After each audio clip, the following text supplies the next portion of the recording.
November 22nd, 1963. A day that began with hopeful cheers in Dallas, Texas, dissolved into disbelief and profound grief across a stunned nation. President John F. Kennedy, a vibrant symbol of a new generation, was brutally cut down by an assassin's bullets, his motorcade winding through Dealey Plaza. For generations, this moment has been seared into the American psyche, marking an irreversible turning point. The shock, the sorrow, and the immediate questions plunged the country into an era of deep uncertainty. We delve into the enduring mystery surrounding one of America's greatest tragedies, examining the evidence that continues to fuel debate. John Fitzgerald Kennedy's path to the White House was meteoric. A decorated naval officer from a prominent political family, he represented a vibrant new generation. Elected in 1960 as the youngest president, Kennedy inspired a nation with his New Frontier vision, challenging Americans to explore space, fight poverty, and promote civil rights. His administration navigated the perilous Cuban Missile Crisis, pushing the world to the brink of nuclear war, and championed alliances globally. Domestically, he grappled with burgeoning civil rights movements and sought to revitalize the economy, facing both triumphs and escalating tensions. By November 1963, his popularity was high, yet he faced significant challenges, including the growing Vietnam conflict and deep political divisions, particularly in the South, making his trip to Texas a crucial political maneuver for his re-election campaign.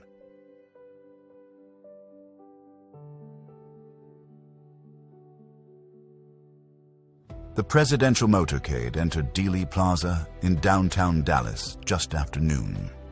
President Kennedy, accompanied by First Lady Jacqueline Kennedy, Governor John Connally of Texas, and his wife Nellie, waved to enthusiastic crowds lining the streets.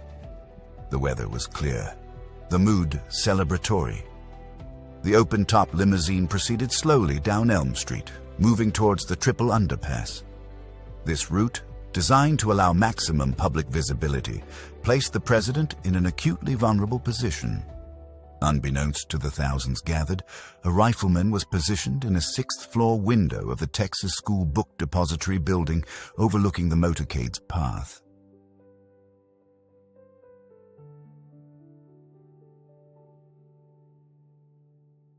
At approximately 12:30 p.m., the sound of gunshots shattered the festive atmosphere. Witnesses reported hearing between 2 and 4 shots. The first shot struck President Kennedy in the back, exiting his throat. Governor Connally, seated in front of Kennedy, was also hit, suffering serious wounds to his back, chest, wrist, and thigh. A final, fatal shot struck Kennedy in the head, causing massive trauma. The limousine sped away towards Parkland Memorial Hospital as chaos erupted in Dealey Plaza. The precise sequence and origin of the shots would immediately become subjects of intense scrutiny, leading to conflicting accounts from eyewitnesses.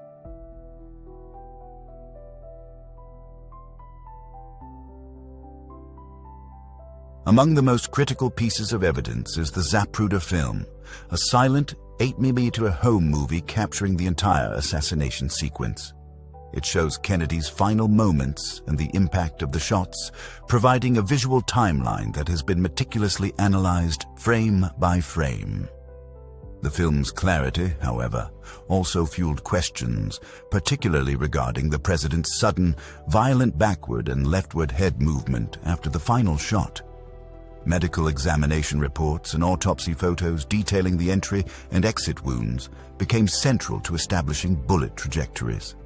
Yet, the initial confusion and inconsistencies in witness and medical reports would sow the seeds of future controversy regarding the number and origin of the shots.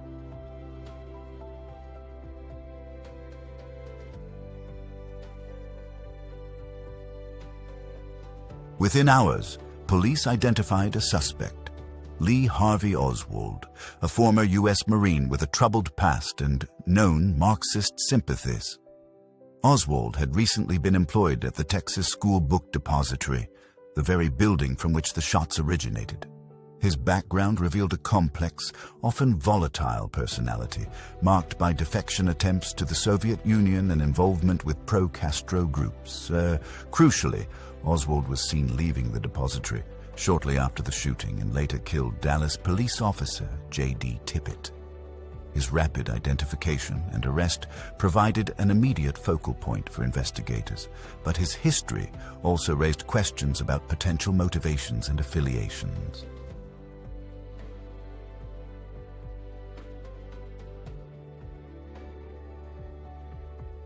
Investigators quickly located a rifle on the 6th floor of the Texas School Book Depository, hidden behind boxes.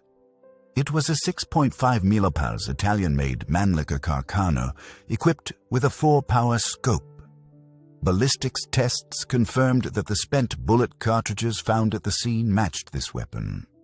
Further evidence, including a palm print found on the rifle and photographs of Oswald posing with the weapon in his backyard, tied him directly to the Carcano. The rifle's origins were traced to a mail-order purchase by Oswald under an alias. This physical evidence formed the bedrock of the official conclusion that Oswald was the lone assassin.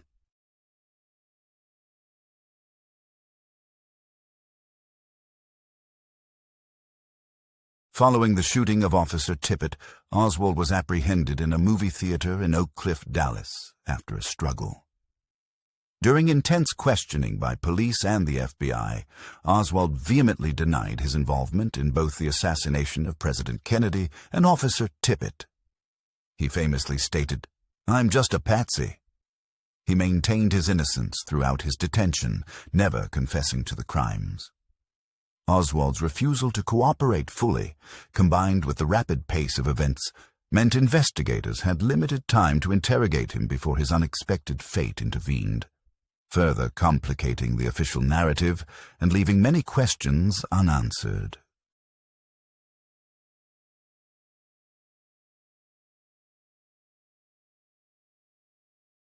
Just 2 days after the assassination, as Oswald was being transferred from Dallas Police Headquarters to the county jail, an astonishing event occurred.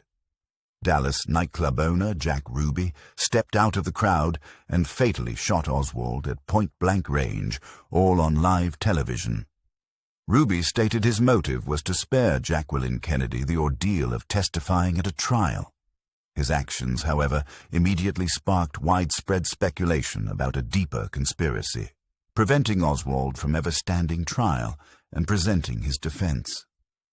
The sudden, public death of the sole suspect fueled skepticism and opened the door for countless alternative theories about the assassination.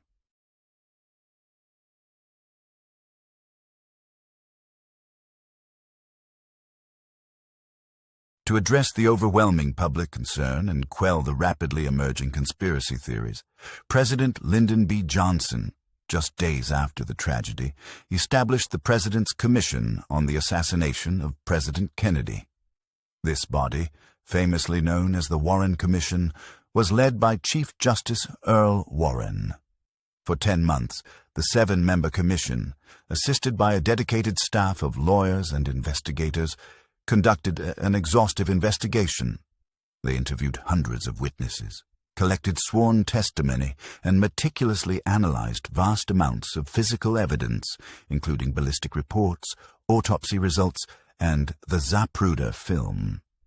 Their critical mandate was to ascertain the facts relating to the assassination and to present a comprehensive, authoritative report to President Johnson, hoping to reassure a deeply shaken and anxious nation.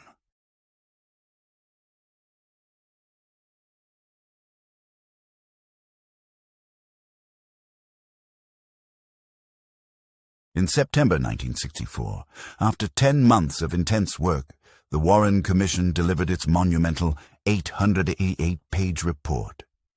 Its primary conclusion was stark. Lee Harvey Oswald acted alone in assassinating President Kennedy and wounding Governor Connally. The Commission found no credible evidence of any conspiracy, whether domestic or foreign, behind the horrific events in Dallas. A cornerstone of their findings was the controversial single bullet theory, which posited that a single projectile, often colloquially termed the magic bullet, struck Kennedy in the back, exited his throat, and then proceeded to inflict all 7 of Governor Connolly's wounds before being found in nearly pristine condition. This theory was crucial for attributing all injuries to Oswald's rifle from the Texas School Book Depository, yet it immediately became one of the most contentious aspects of the report, challenging conventional understanding of ballistics and drawing widespread skepticism.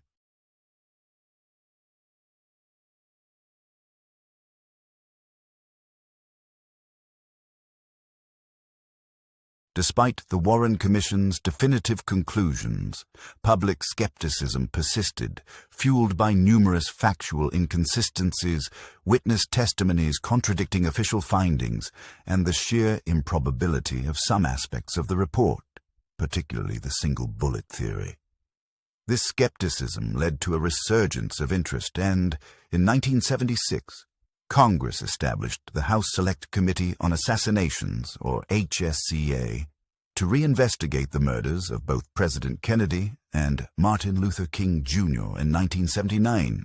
The HSCA concluded that Kennedy was probably assassinated as a result of a conspiracy, though they could not identify the conspirators. This finding directly contradicted the Warren Commission, deepening the enduring mystery and reaffirming public distrust.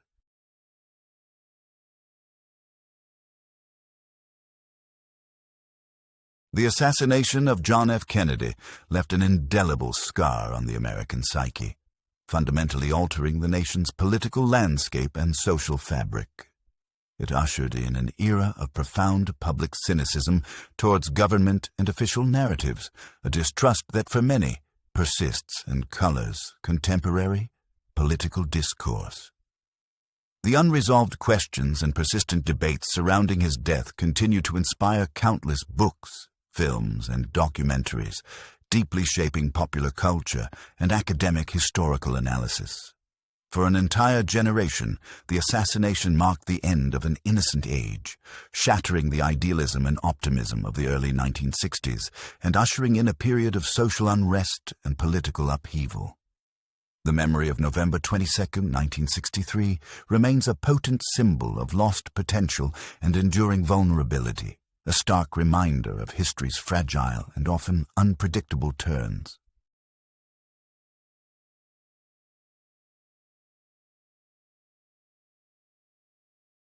The evidence surrounding the JFK assassination is vast, complex, and often contradictory. While official reports have offered conclusions, the questions persist, inviting continuous re-examination and scholarly debate. What truly transpired on that fateful day in Dallas, and who was ultimately responsible? The search for definitive answers continues to compel generations, reminding us that history is not merely a collection of established facts, but an ongoing conversation shaped by new evidence and evolving perspectives.